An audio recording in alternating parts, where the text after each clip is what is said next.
obvio entonces es que va a necesitar grandes cantidades del flujo sanguíneo.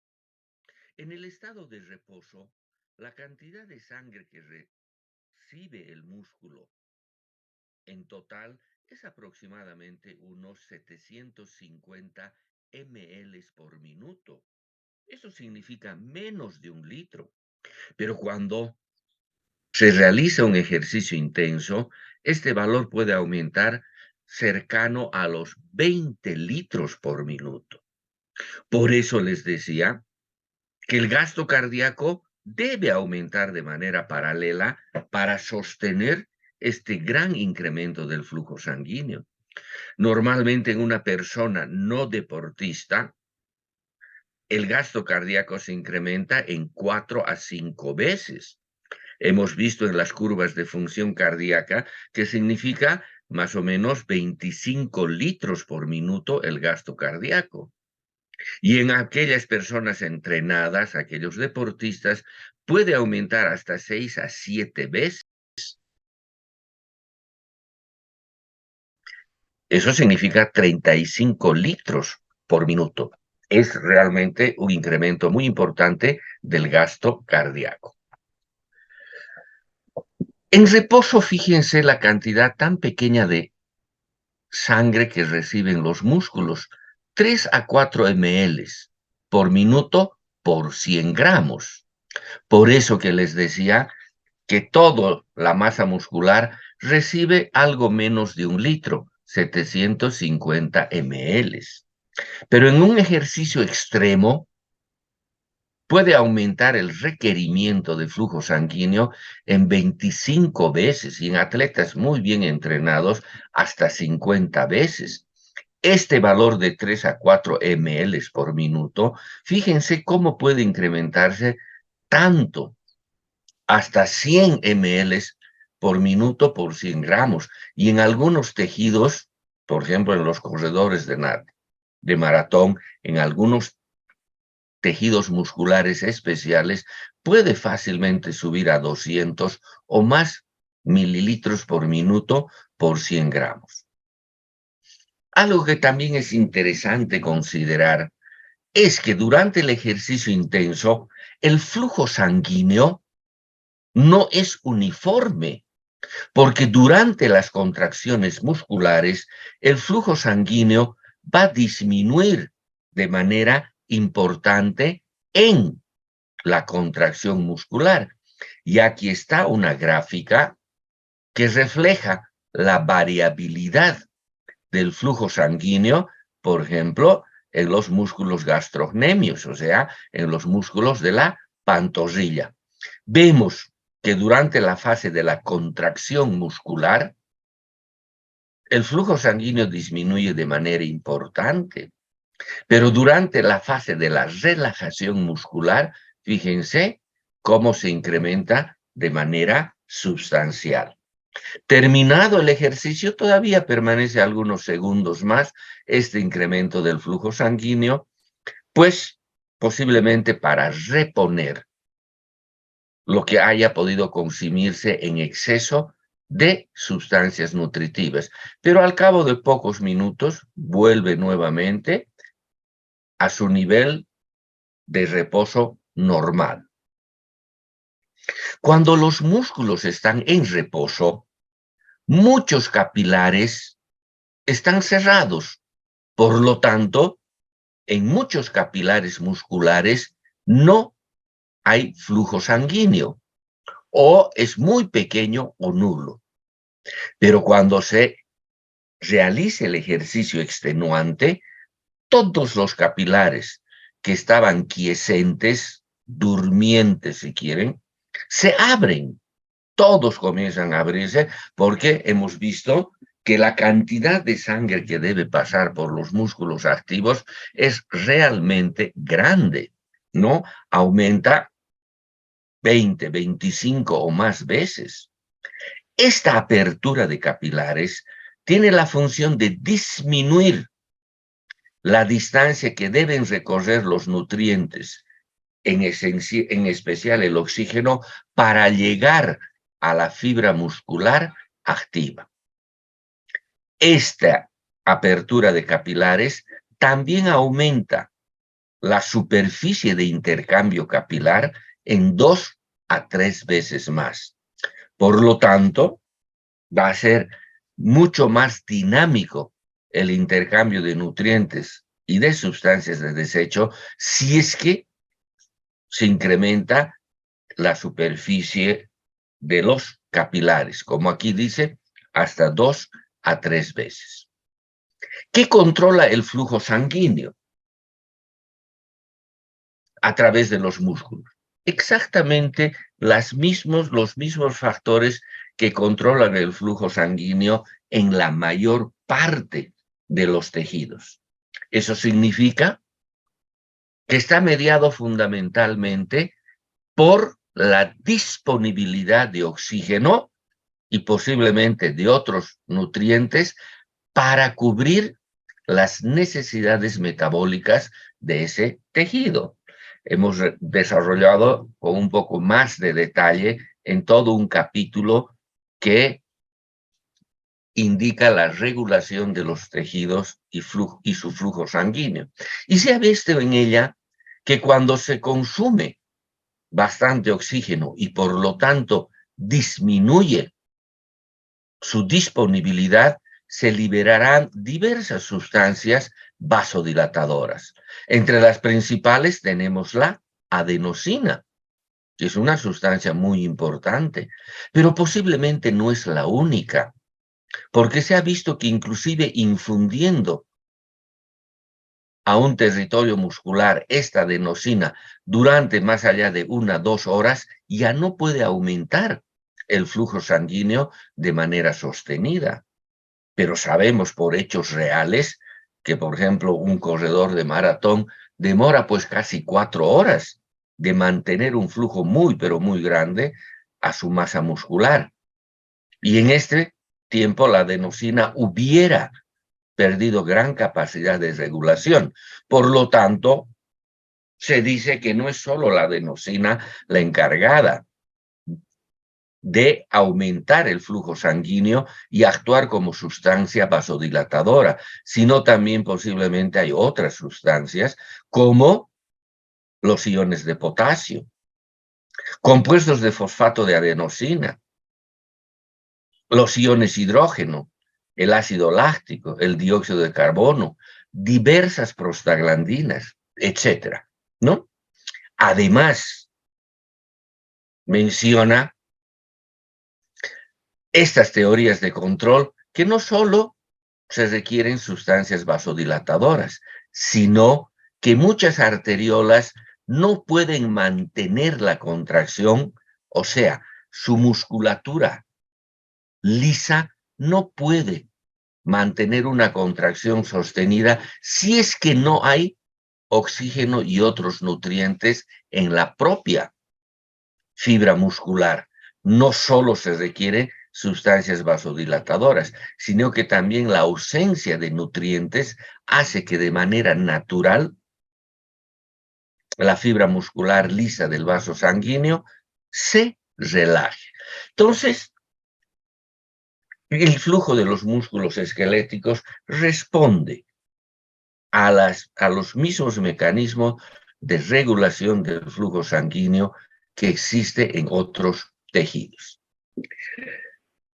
Ese es el control fundamental, pero también hay un control nervioso que participa coadyuvando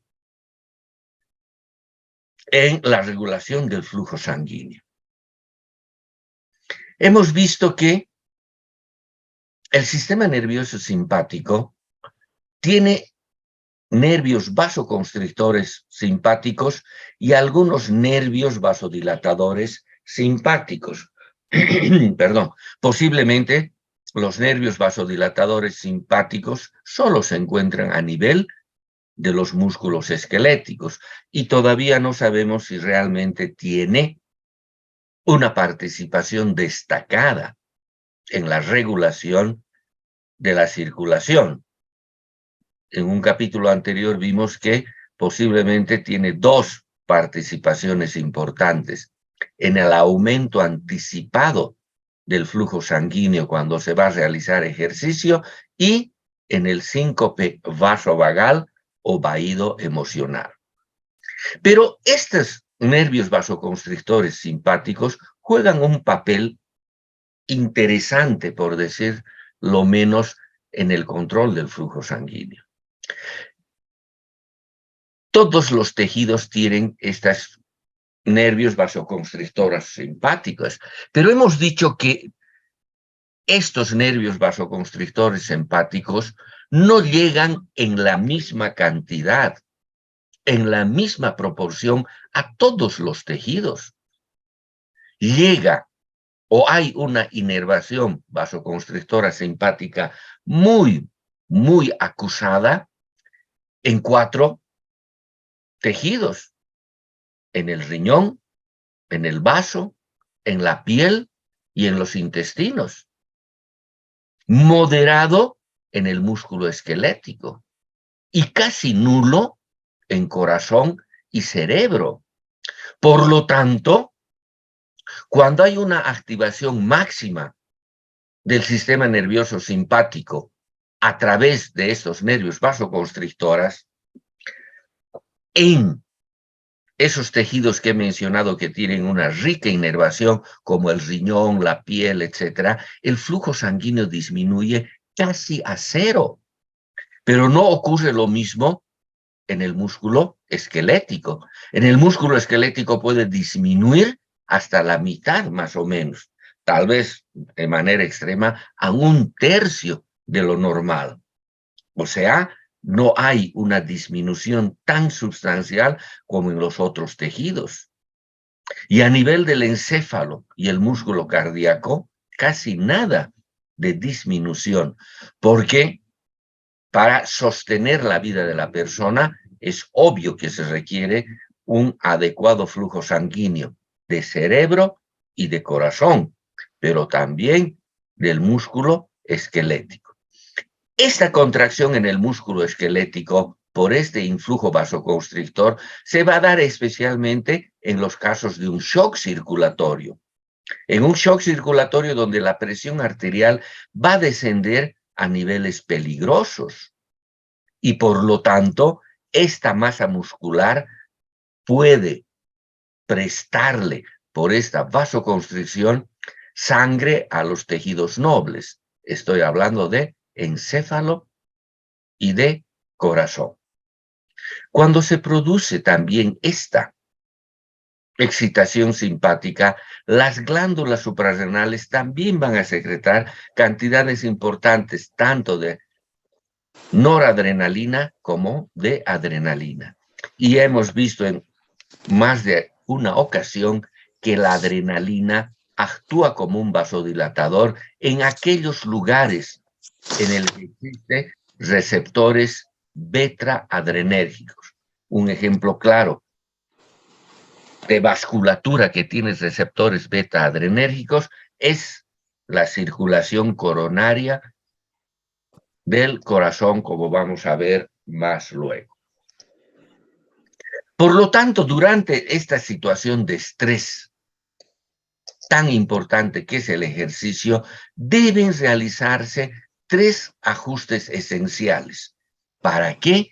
Para lograr aportar esa gran cantidad de flujo que necesitan los músculos. Y estos 3 ajustes son la activación del sistema nervioso simpático, que ya lo hemos visto anteriormente, porque el cerebro,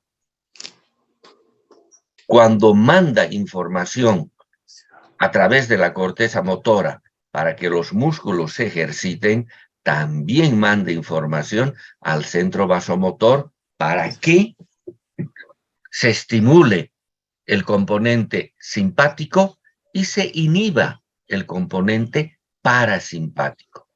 Estas acciones van a lograr un aumento de la presión arterial y un aumento del gasto cardíaco. Estos 2 elementos esenciales para mantener un flujo sanguíneo muy incrementado en los músculos, como vamos a ver a posterior. ¿Qué hace la activación simpática? Tres efectos, como hemos visto también de manera sostenida en casi toda la unidad de circulatorio. Estimula de manera directa al corazón, aumentando la frecuencia. Inclusive puede triplicar la frecuencia cardíaca. Y la contractibilidad se duplica. Por contractibilidad reconocemos como el aumento de la fuerza de contracción. En el territorio arteriolar produce una vasoconstricción. Esta vasoconstricción arteriolar va a generar un aumento de la resistencia periférica. Y vamos a ver que el aumento de la resistencia periférica es esencial para aumentar la presión arterial. Es obvio que no va a haber vasoconstricción en los músculos activos, porque en los músculos activos quien domina es la demanda metabólica de esos tejidos.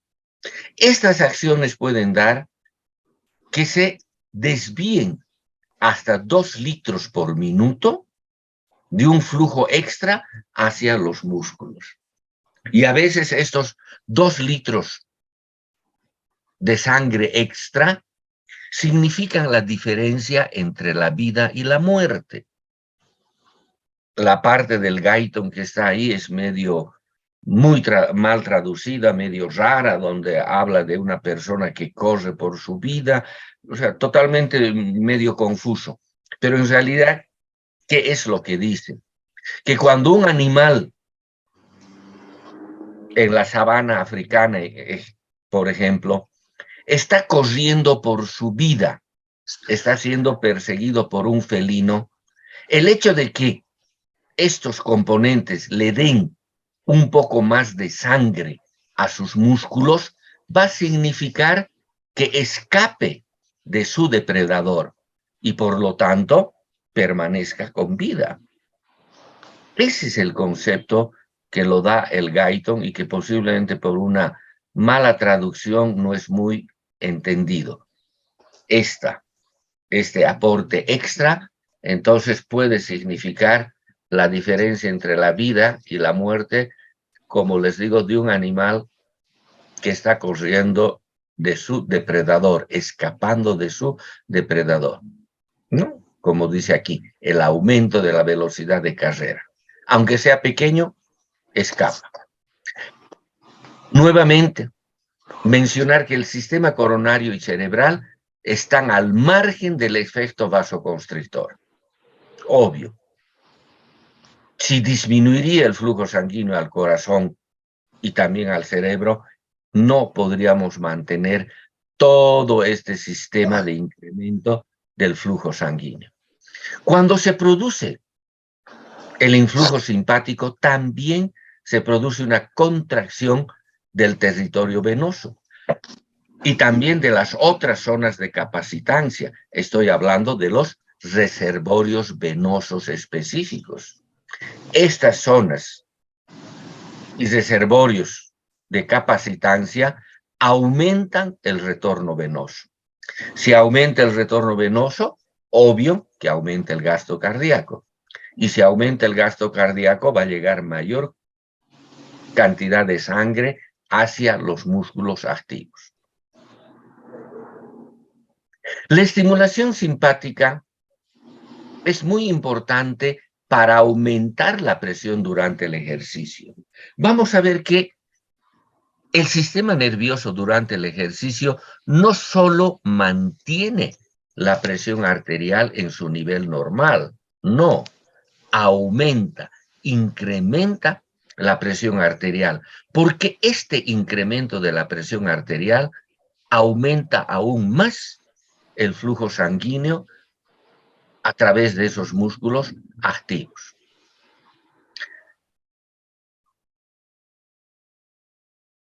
Y este aumento de la presión arterial se debe a lo que hemos mencionado, al aumento de la actividad del corazón con su incremento de frecuencia y de fuerza de contracción, a la vasoconstricción de arteriolas que aumenta la resistencia periférica. Al aumento de la presión media de llenado sistémico causado por la contracción de los reservorios venosos.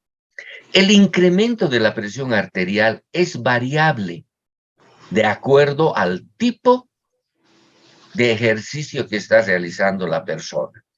Si es un ejercicio como el correr, nadar, en el que la mayoría de los músculos están activos, la presión se incrementará en 20 a 40 milímetros de mercurio. Pero si la persona está haciendo un ejercicio que implique el uso de muy pocos músculos, solo en esos pocos músculos habrá vasodilatación. En el resto de los músculos del organismo, más bien habrá una vasoconstricción. Como dice aquí, imagínense a una persona que está de pie en una escalera y clavando un clavo que esté en el techo. Es obvio la situación de tensión que se presenta y esta persona fácilmente puede aumentar su presión en 180 o 200 milímetros de mercurio. Llegar a tener una presión de 180 o 200 milímetros de mercurio. Eso significa incrementar 80 o 100 milímetros de mercurio. Y la pregunta que nos hacemos es, ¿por qué es importante este aumento? Es importante para que el flujo sanguíneo se incremente de manera sustancial. Cuando no se modifica la presión arterial durante el ejercicio en los laboratorios de función muscular, se puede aumentar la actividad muscular, pero sin que se aumente la presión. Ahí se ha visto que el flujo sanguíneo en un ejercicio intenso no aumenta más de 8 veces. Normalmente hemos visto que puede aumentar más de 20 veces cuando está el sistema nervioso funcionante. 20, 25 veces. Como dice aquí, los corredores de maratón pueden aumentar de 1 litro hasta más de 20 litros por minuto. Y esto se debe al aumento de la presión arterial. ¿Y qué es lo que hace esta presión arterial? En primer lugar, aumenta la fuerza de empuje de la sangre a través de los vasos musculares. Cuanto mayor presión exista, obvio, va a fluir sangre con una mayor velocidad. Eso lo podemos ver con la manguera del jardín. Cuando abrimos más la pila, tenemos un mayor flujo, porque hay mayor presión. Pero además, el sistema vascular tiene la capacidad de ser distensible. Entonces, este aumento de la presión estira las paredes, aumenta el diámetro vascular. Y hemos visto que un aumento del diámetro vascular aumenta el flujo acorde a la ley de la cuarta potencia. Esto significa que si se duplica el diámetro, el flujo no va a aumentar en 2 veces, va a aumentar en la cuarta potencia. Eso significa aumentar 16 veces más. A eso hemos llamado la conductancia, ¿no?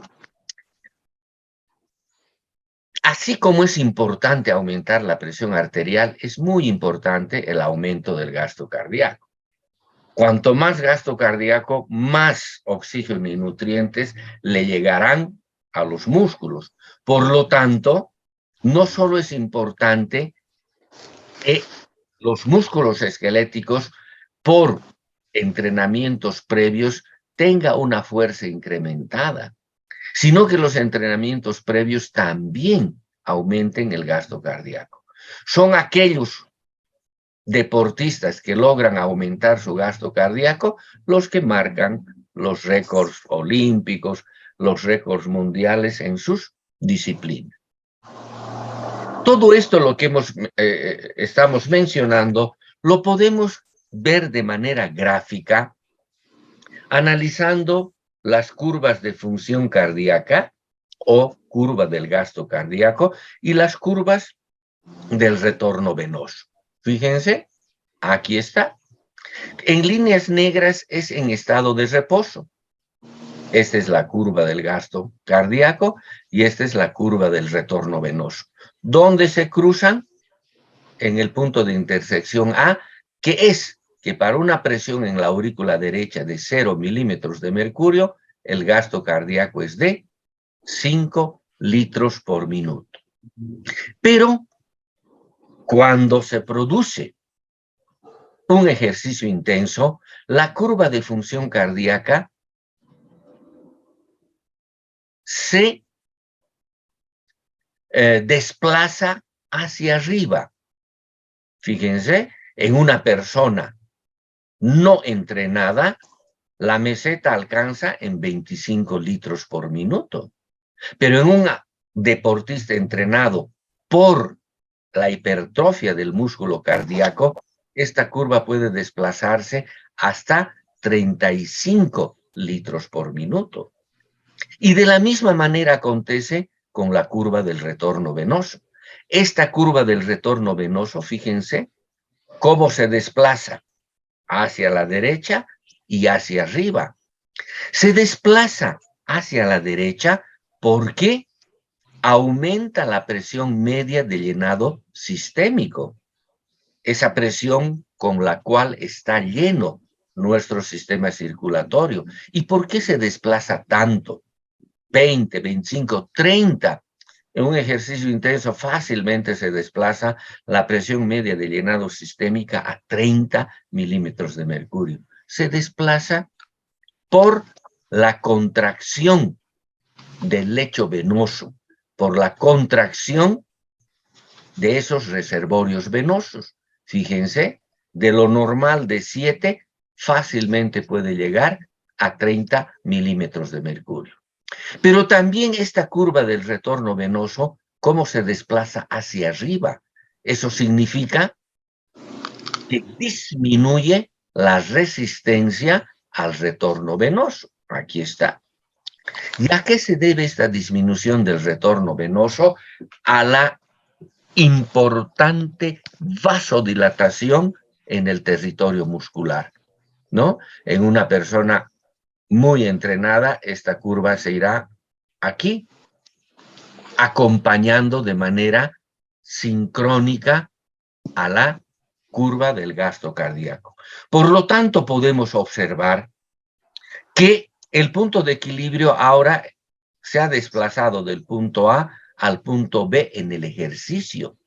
Y fíjense, tan solo hay un ligero incremento de la presión en la aurícula derecha. Aquí está, de tan solo 1.5 milímetros de mercurio. Tan solo 1.5. Y esto, ojo, en una persona no entrenada. En un atleta hemos visto que esta curva se va a 35 y la del retorno venoso también se eleva a 35 litros por minuto. Y en estos casos pondríamos un punto de intersección C a este nivel. Y en este punto de intersección C, con seguridad, por la hipertrofia del músculo cardíaco, la presión en la aurícula derecha va a estar 0 o inclusive ligeramente negativa. Porque ese corazón es tan poderoso, su masa cardíaca ha incrementadose en 50 a 75%. Entonces es una bomba poderosa que inclusive puede arrastrar la presión en aurícula derecha a valores ligeramente negativos. No solo los mantiene en 0 milímetros de mercurio, sino puede ir muy discretamente al territorio de la negatividad. ¿Alguna pregunta respecto a estas adaptaciones circulatorias y cardíacas del ejercicio? Hola, bien, parece que no hay preguntas. Vamos a hablar entonces ahora de la circulación coronaria.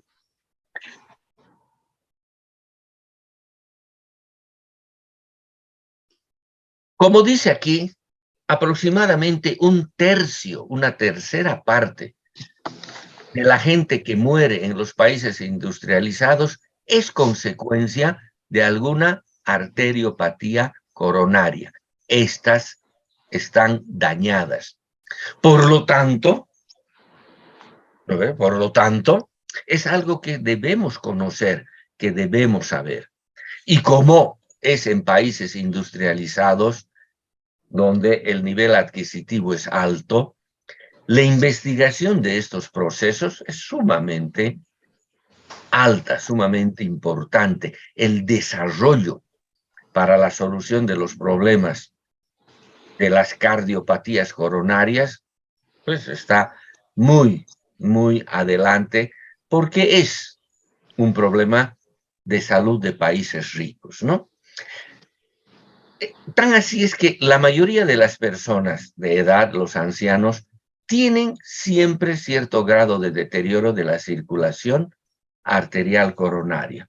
Si recuerdan, cuando hablábamos de circulación colateral, mencionamos que la mayoría de las personas mayores de 60 años tienen alguna circulación colateral y no siquiera se han dado cuenta que han desarrollado esta circulación colateral porque lo han hecho de una manera eficiente, de una manera que no ha perjudicado el funcionamiento cardíaco, pero tampoco no perjudica el funcionamiento cardíaco porque la reserva cardíaca es del 300%. Este corazón, como hemos visto, tiene la capacidad de incrementar su capacidad como bomba hasta en un 300%. El aporte de sangre al músculo cardíaco es a través de las coronarias, ¿no? Hay una coronaria derecha y una coronaria izquierda. La coronaria izquierda, como ven, pues va a irrigar fundamentalmente la parte anterior del ventrículo izquierdo y quizá algo de la parte lateral de este ventrículo. El ventrículo, perdón, la arteria coronaria derecha irriga al ventrículo derecho y a la parte posterior del ventrículo izquierdo. Eso se da pues en la mayor parte de las personas. Un 80-90% de las personas tienen esta característica, ¿no? Los otros tendrán alguna variabilidad que es normal y natural, ¿no? Y llama la atención que las arterias coronarias están en la superficie y son las pequeñas que penetran en la masa muscular. Y esto es importante porque el músculo se contrae. Y cuando el músculo cardíaco se contrae, oblitera, colapsa los vasos sanguíneos. Entonces no sería nada prudente que estas arterias grandes estén viajando por el interior del músculo. El hecho de que estén por la parte exterior les libra de esa presión que llamamos presión intramiocárdica, ¿no? El retorno venoso del ventrículo izquierdo se da a través del seno coronario. Esto significa aproximadamente el 75% del retorno venoso. ¿Y a dónde va? Se dirige pues a la aurícula derecha, ¿no? Del ventrículo derecho va a volver a través de las pequeñas venas cardíacas anteriores.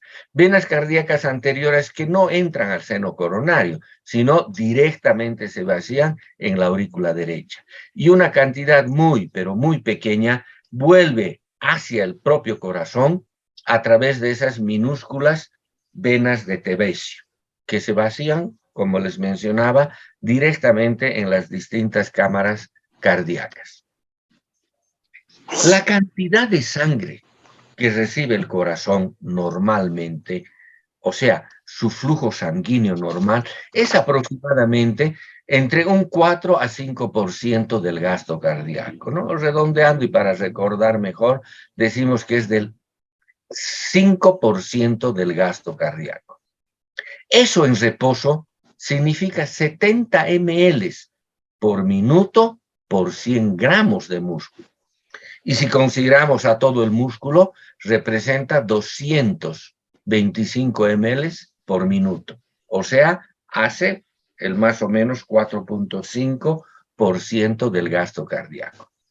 Pero ya hemos mencionado en el anterior acápite que durante el ejercicio extenuante, este gasto cardíaco puede aumentar entre 4 a 5 veces en una persona normal y entre 6 a 7 veces en un deportista. Por lo tanto, el trabajo cardíaco aumenta entre 6 a 9 veces. Este incremento del trabajo de 6 a 9 meses, de 6 a 9 veces, requiere que aumente el flujo coronario en 3 a 4 veces. Y lo hace, aumenta 3 a 4 veces. Fíjense, parecería que aquí hay una disparidad. El trabajo, o sea, la demanda metabólica está aumentando entre 6 a 9, pero el flujo sanguíneo 3 a 4 veces. Lo hace 3 a 4 veces porque aumenta la eficacia de la utilización de nutrientes por el músculo cardíaco. Es suficiente que aumente en 4 a 3 veces para sostener este incremento de 6 a 9 veces en su actividad metabólica, porque como les digo, aumenta la eficiencia de la utilización de los nutrientes, ¿no? La eficiencia de la utilización. El músculo cardíaco, cuando bombea, tiene dos situaciones claras, la sístole y la diástole. Por lo tanto, vemos que el flujo coronario va a variar de acuerdo a esta actividad. Fíjense cómo en la sístole disminuye de una manera tan importante, está en unos 70 ml, todo el músculo, no estoy hablando por 100 gramos, unos 70. Pero en la diástole, fíjense, supera los 300 ml. Y esto se debe a esa presión que se genera por la sístole, que la llamamos la presión intramiocárdica. Es obvio pensar que en el ventrículo izquierdo esto es muy manifiesto, porque la presión sistólica es de 120 milímetros de mercurio. No así en el ventrículo derecho. En el ventrículo derecho es la 1/6 parte. Por lo tanto, la magnitud de esta disminución no es tan grande como en el ventrículo izquierdo. Es por eso que se genera una diferente circulación sanguínea durante la diástole gracias a la presencia de este plexo arterial subendocárdico. Estas arterias coronarias epicárdicas están por fuera del músculo. Por lo tanto, no son influidas por la presión intramiocárdica, pero conforme ingresen dentro de la masa muscular, cuanto más penetren en la masa muscular, mayor será su aplastamiento, mayor será la disminución del lumen vascular por la contracción cardíaca. Por eso que existe este tan importante plexo arterial subendocárdico, cosa que durante la diástole el mayor aporte viene de este territorio. Y esto es importante conocer porque vamos a ver que en determinados casos se producen infartos subendocárdicos. O sea, hay un bloqueo del flujo sanguíneo a este territorio que da unos infartos con características especiales que posteriormente ustedes llevarán en la parte de fisiopatología o en la parte de cardiología. El control del flujo sanguíneo coronario se produce exactamente igual que en cualquier otro tejido. O sea, va a responder a la demanda metabólica. Y la demanda metabólica está dada por las necesidades nutricionales. Cuando hablamos de necesidades nutricionales, nos estamos refiriendo fundamentalmente a la necesidad de oxígeno y de los otros nutrientes, glucosa, aminoácidos y en especial, como vamos a ver, ácidos grasos para la contracción de los miocitos. Es entonces la demanda de oxígeno el factor principal. Cuando la sangre atraviesa el músculo cardíaco, extrae hasta el 70% del oxígeno que acarrea esa sangre. Por lo tanto, si el músculo cardíaco necesita más oxígeno, tiene que aumentar el flujo sanguíneo, porque tan solo dispone de un 30% extra de oxígeno en la sangre. Necesariamente, entonces, tendrá que aumentar el flujo. Y este flujo aumenta en proporción directa al consumo de oxígeno. A mayor consumo de oxígeno, mayor flujo sanguíneo. ¿A qué se debe ese aumento? A lo que hemos mencionado ya también hace un momento de la regulación del músculo esquelético, porque el músculo cardíaco es igual, es un músculo estriado con la característica de que es un sinsitio, ¿no ve? Por lo tanto, habrá la liberación de diversas sustancias vasodilatadoras, actuará la demanda de oxígeno y de nutrientes, etcétera, etcétera. Y también vemos que la adenosina es uno de los principales vasodilatadores, pero no el único, porque también hay diversos vasodilatadores como los derivados de fosfato de adenosina, iones de potasio, iones de hidrógeno, dióxido de carbono, prostaglandinas, óxido nítrico. Esta adenosina tiene una gran actividad vasodilatadora porque cuando se utiliza el ATP, este se va a descomponer a ADP y a AMP. Y el AMP es capaz de liberar adenosina y la membrana celular del miocito, o sea, el sarcolema que llamamos, es permeable a la adenosina. Esta adenosina sale y actúa fundamentalmente a nivel de las arteriolas, metaarteriolas, para dilatarlas, ¿no? Además de la regulación local, también hay un control nervioso del flujo sanguíneo, pero nuevamente son los mecanismos locales los principales, los esenciales para la regulación del flujo sanguíneo. Este control nervioso coadyuva.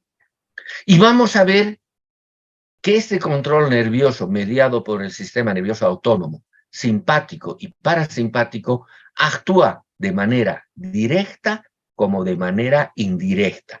Y vamos a ver que los efectos directos son consecuencia de la acción de los neurotransmisores, noradrenalina en el simpático y acetilcolina en los nervios vagos.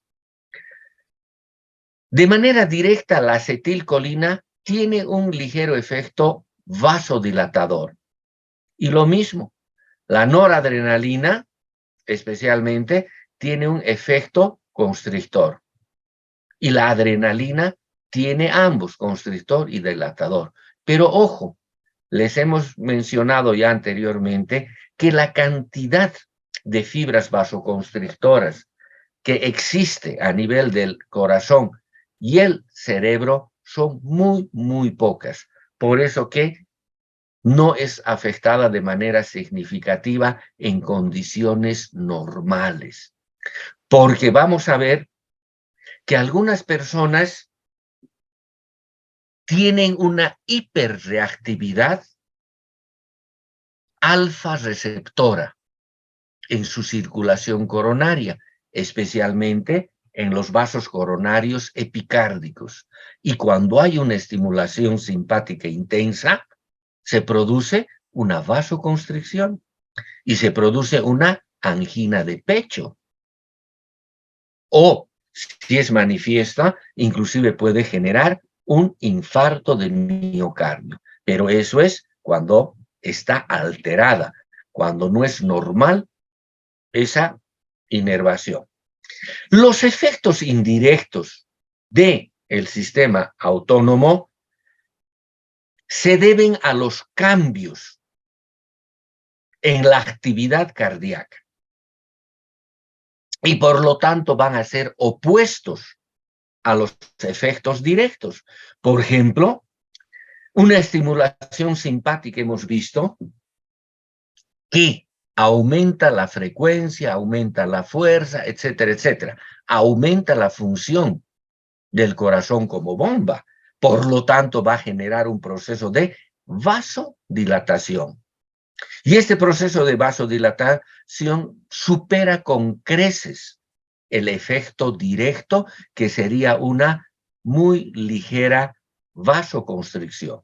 O lo mismo con el sistema vagal, el parasimpático. El efecto indirecto del parasimpático es disminuir la frecuencia cardíaca y disminuir en algo la fuerza de contracción. Esto disminuye el accionar del corazón como bomba y obviamente disminuye su demanda metabólica y disminuye el flujo sanguíneo.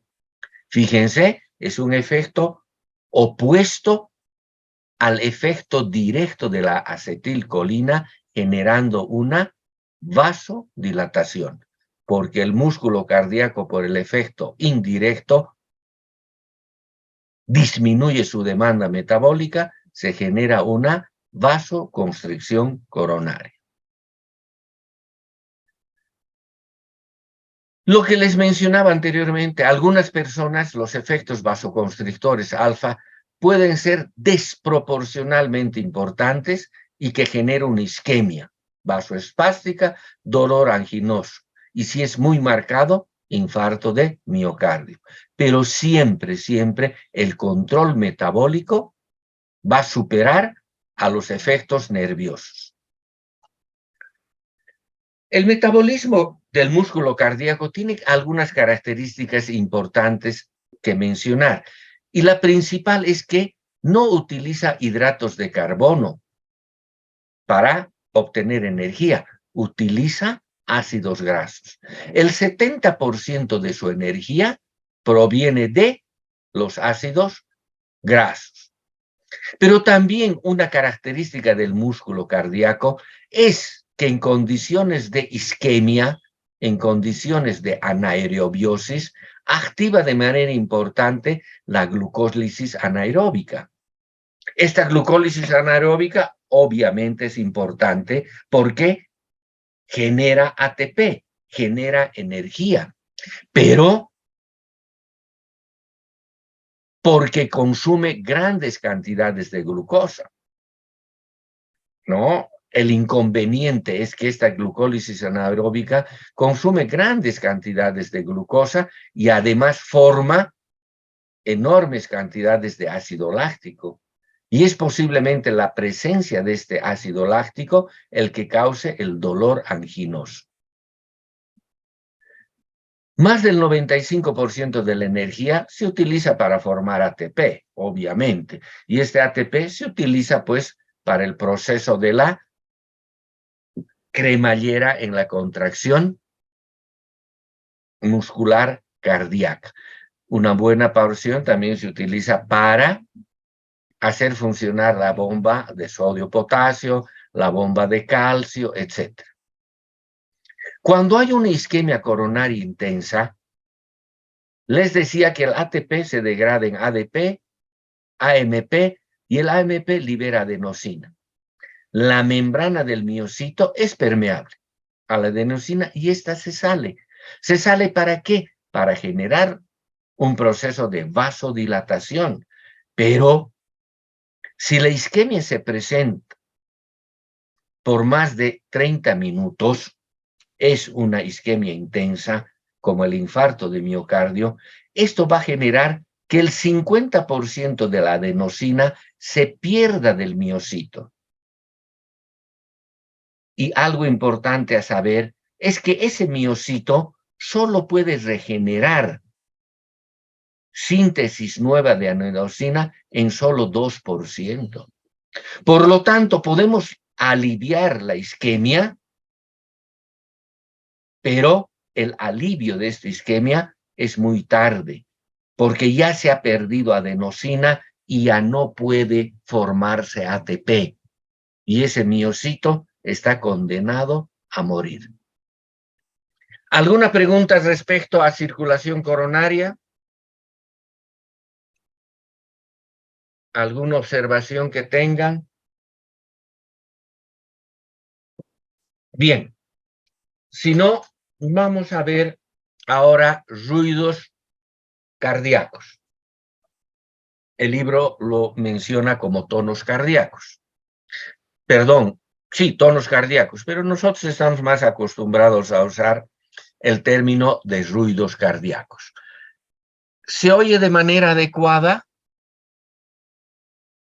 señores? Sí, doctor, se le escucha bien. Ya, perfecto, gracias.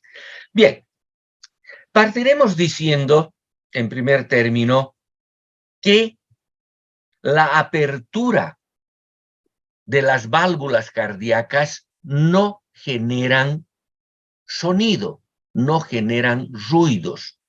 Es el cierre de las válvulas que provoca esos sonidos audibles, ¿no? Y como dice, es normal que no hayan ruidos cuando éstas se abren. Estoy hablando de las dos auriculoventriculares y las dos semilunares, la aórtica y la pulmonar, la tricuspide y la mitral. Cuando se escucha un corazón normal, obviamente con un estetoscopio, se puede describir una sucesión de sonidos que onomatopéicamente los podemos mencionar como loop, dup, loop, dup. El loop se asociaría al cierre de las válvulas auriculoventriculares. Esto es al comienzo de la sístole, porque ustedes saben que cuando se produce el periodo de contracción isométrica o isovolumétrica, aumenta la presión ventricular de manera importante. Y ese aumento de la presión de manera importante cierra las válvulas auriculoventriculares. Ese cierre genera un golpeteo que produce el sonido. Por lo tanto, se está iniciando en el principio de la sístole. Y el DUP se asocia al cierre de las válvulas semilunares, la aórtica y la pulmonar, y es al inicio de la diástole, porque al inicio de la diástole ocurre la relajación isométrica o isovolumétrica. Esto permite que la presión intraventricular caiga casi a cero, y es ese flujo retrógrado que genera el cierre de estas válvulas aórtica y pulmonar. O sea, es al inicio de la diástole. El libro menciona al final de la diástole, perdón, al final de la sístole, pero en realidad, como van a ver el fonocardiograma, es al inicio de la diástole. Y creo que la mayor parte de los colegas médicos ya prefieren usar inicio de la diástole que fin de la sístole, porque este es mucho más preciso y exacto. A este se le denomina segundo ruido cardíaco. ¿A qué se debe? ¿Qué es lo que causa el sonido cuando se cierran las válvulas?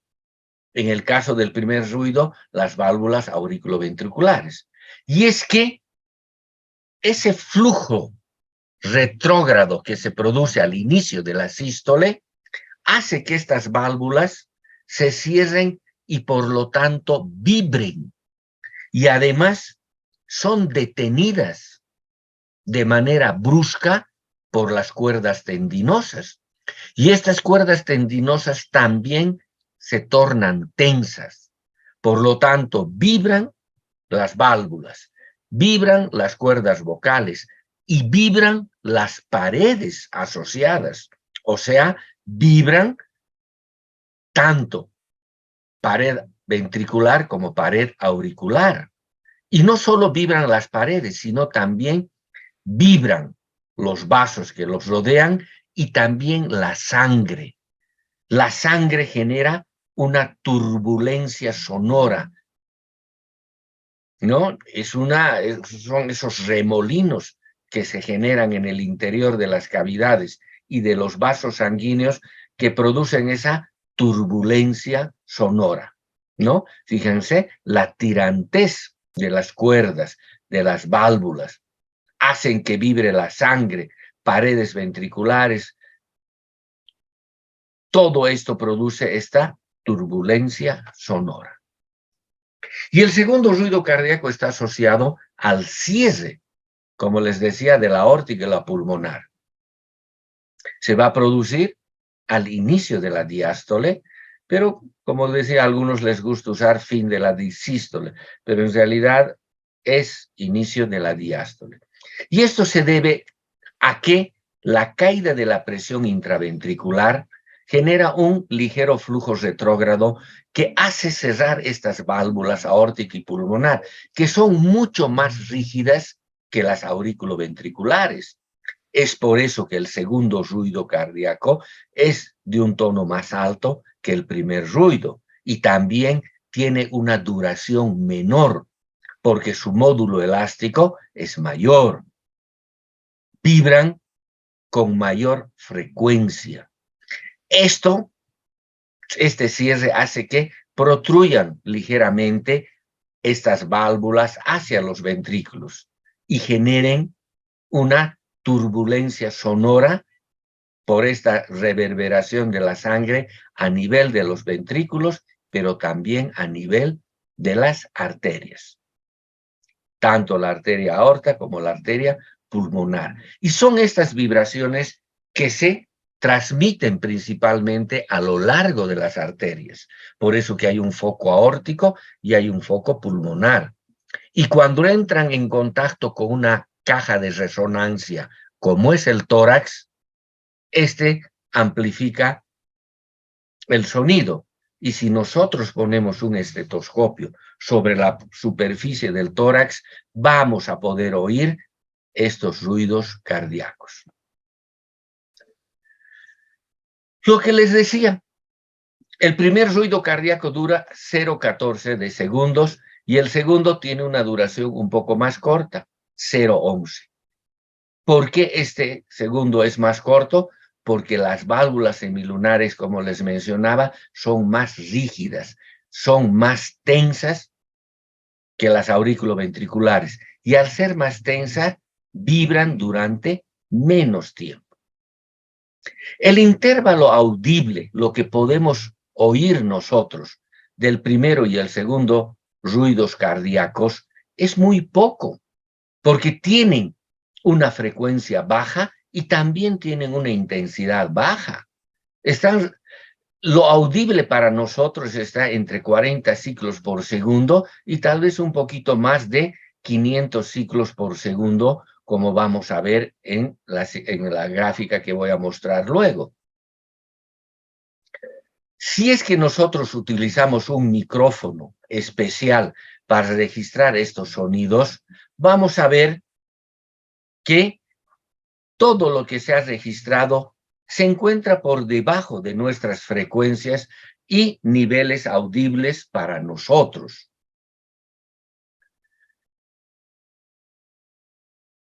Y aquí está. Aquí está registrado donde se produce la mayor intensidad y frecuencia de los ruidos cardíacos. Nosotros como seres humanos solo podemos oír este. Este es el umbral de la audibilidad.